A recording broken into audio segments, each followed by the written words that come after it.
Great. Excellent, thank you. Thank you. Next. The guy in the casual shoes said that? No. Right. Oh, sure. Our ahead. question was to determine the average distance from where people currently live to their birthplace. And so we kind of had the same thing as we were looking at other people's going, 24, we're like, oh, we had 22. So as we're standing back here, we We were both had looking- 22 on our list, but when we were looking at it, we're like, oh, well, you got so-and-so, but I didn't have her on my list. It was just, we're like, oh, we will have 22. We must have gotten everybody. So we went from there. So we kind of ran into that. So we took a look at, of the 22 people, there were 4 outliers that had very long distance or 0. So we did our average with the outliers, and it was about 239 miles. Because when we both added without cell phones. quickly. We did some division. Okay, we're close. And then our average without the outliers was 93 miles. Wow, that really changed it. I looked at your data and I said, okay, think about taking those outliers out just to see what you get. And then we didn't get it up there in the map or on our poster at all, but we did it without the highest outlier, the 1630, and then without having the 0 calculated. Take those 2 out, but then leave the 2 1000s in there. And it came out to be like 184 miles was the average without the highest and the lowest one thrown out. What's the national average? How far do people usually live from their birthplaces? I don't know. I'm not sure. About 100. About Is it right around 100? 100 miles. So you're right on. Yes. You're right on. You're right on. If you take those outliers If you out. take the outliers away, you're just bang on. Okay, here's our question. What's the total number of rings on fingers worn by people in this room? That's the first one. That was easy. What's the average number of rings per person and per fingers available? Everybody has 10 fingers. This is what I wanted to do, was to rip that part off. That's hard. That's what I would have done. But, Okay.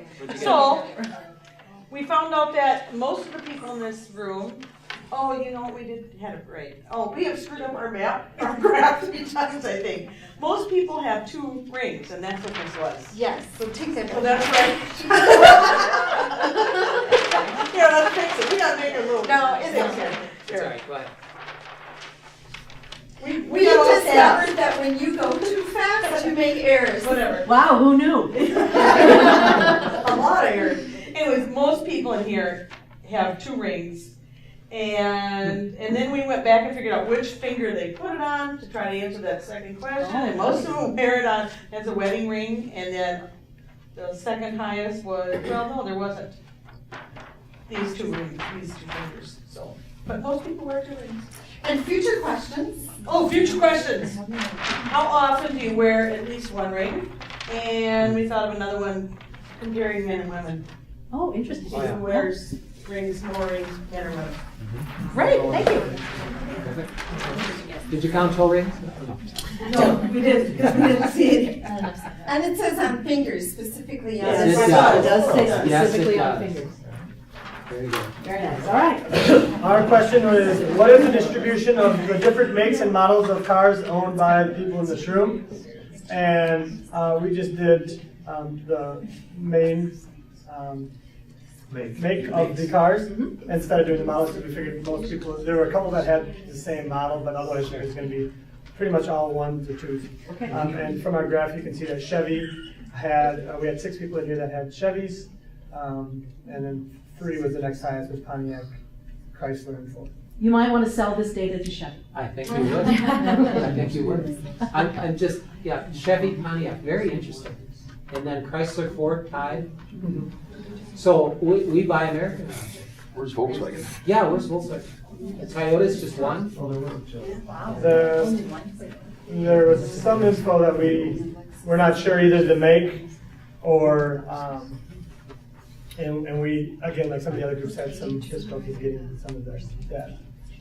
American Motors. Yeah, did anyone have the question of mileage for their cars? No, I think, It's one of the questions. one of the we questions. didn't get out? Okay, because there's one that asks for what is the mileage of the cars that people drive in this room. yeah, average miles per gallon for cars, which is nice to pair with this. Really nice to pair with that. Yeah. Good, thank you. Thank you. Next. We did birthdays by month, and you can notice the mode was April with 5, and June and July, let's see, June and July and August, they didn't have anybody from our group born then. Out of 23 people. Wow. Very even distribution, except for the. Yeah, I'm surprised. In a group this size, we should have everybody represented, I would think. I would think. So what does that say about April? No, we won't. Happy summer off. Right. Must have been a snowstorm or something. Exactly. I was going to say, what does that say about it? What does that say about Well, actually, if it's April, you got to go back. 9 months. What's happening around January is where the snowstorm is. Yeah. November, Interesting.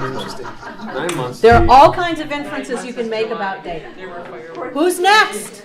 We did Mine must be the middle of summer. experience, and because Like some July. people, we thought, well, you know, so we asked within a range rather than specific years. And because we wanted to make it just a tally table, and then at Peggy's encouraging, we made a bar graph, which made us realize between 26 and 30 years of experience, that was very glaring. There's nobody in the room has between 26 and 30 years of teaching experience. Interesting. So What grade level does tally charts? Does frequency charts, I'm sorry. we do, Sixth grade does. in kindergarten, I think she said with her First first graders, they do a lot of tally tables, and so that's why she wanted to just do that. I said, well, when we do in third grade, we have moved up to frequency tables, using that data then to create line plots more than, so that's, and from there then we talked about the difference between, but we're in the process of doing this with our students, so we go from tally to frequency to some kind of data showing that's in a, and it's on the MCA's at third grade level, it's a lot of line plots and showing data. Yep. Showing data, so. That's, they had to think just as they were how many years, some of us, so we didn't want to make it too exact. So you have 5 people between 1 and 5 years of experience. That's high. For Well, it's going to get higher, think of the teachers to retire. right. But I'm thinking of teacher layoffs and large classrooms. I mean, the average years of experience in Minneapolis is close to 20 now. It's 15 something. Really? Yeah. There's no young teachers. There's very, very few. And this breakdown that you got, this is exactly how the state tracks teachers. By Through what, district. 5, 6, Yeah. 10? Yeah, this is the same breakdown. the state. So with what, okay, then it said average, how would we get the, I mean, you can't do average, how would we? Not with that. Now with that data, no. See, this is what we You said need average, exact- that's where we said, Right. oh, we really can't find the average. I think this shows, Yeah, this is an excellent representation. Very nice. Yeah, but that number we could compare to Right. Minneapolis, St. Paul, Rochester. We could compare it to different districts because they all have that number, the average year's experience within their district. They submit it to the state. within this range though, they use range or they do the exact. They do exact, I think. You just need to know the exact number of years' experience for everybody in divide. Yeah, well, oh, yeah, yeah. But you got a range instead. We did more. All right, very nice. Who's next? Yep.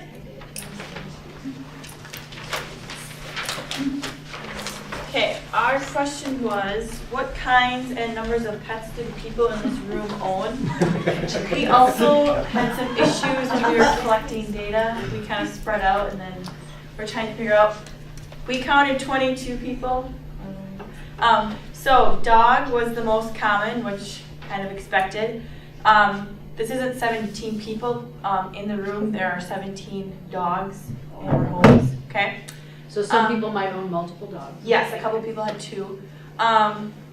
Fish, there are 2 fish pets surrounding here. A cat, we were really surprised. There was only 1 cat unless we missed someone. 2 chicken pets in here. How can there be more chickens than cats? 2 pigeons and 3 geckos, okay? So we also found that since we tallied 22 people, we had about a little under, about 45% that had no pets.